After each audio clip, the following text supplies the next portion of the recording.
I'm joined by Susie O'Brien in Melbourne. She writes for the Herald Sun, and Stephen Cenatiempo, the breakfast host on 2CC in Canberra, joins us from the nation's capitals. I hope we're not being too cruel to Joe Biden there, Susie. I have not seen that footage of him falling over.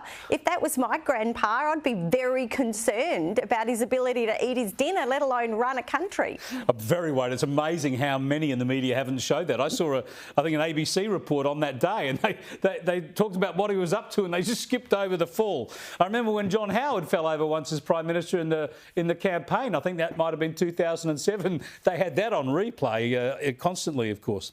Now, I want to get to matters political. While you're there in the nation's capital, protected in the Canberra bubble, Stephen, from all the cost of living pressures afflicting the rest of the country. Geez. Just tell us about this further interest rate rise. Surely this has to start sticking on the government now. They've been in office for more than a year. They've delivered a budget and a half really in that period, and they haven't got on top of inflation. They're making things worse with most of their decisions.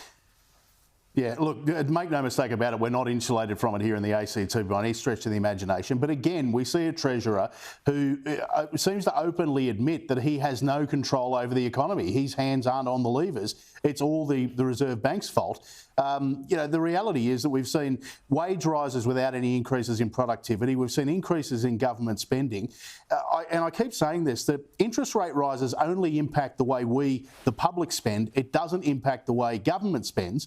And the greatest driver of inflation in Australia is government spending. It's happening here in Canberra. Now, they can blame Ukraine and global pressures all they like, and of course they do have an influence, but the reality is the previous government spent like drunken sailors. This government went along with every cent of spending and wanted more, and all they've done is add to the spend now, which is forcing inflation through the roof, and the Reserve Bank has no choice but to try and bring their sledgehammer to it. As Philip Lowe has said, he has to. Unless governments cut spending, interest rates is all you've got. Here's what Angus Taylor had to say today. Let's be clear. This is Labor's rate rise. This rate rise belongs to the government. It is clear inflation is coming from Canberra, not from the Kremlin, not from anywhere else. Yeah, now, Susie, I think that's going to filter through. I think that's going to. I think the public get that. It's just a matter of when the media, political class in Canberra get it. But the other thing that really fuels this is energy prices, and we can all see that's only going to get worse for months and months and years to come. So I reckon there's real trouble ahead for our nation, and therefore, of course, politically for Labor. Yeah, and it's such a concern. You've got the interest rate rise that happened again today, and they're all saying there's many more to come because inflation just isn't slowing.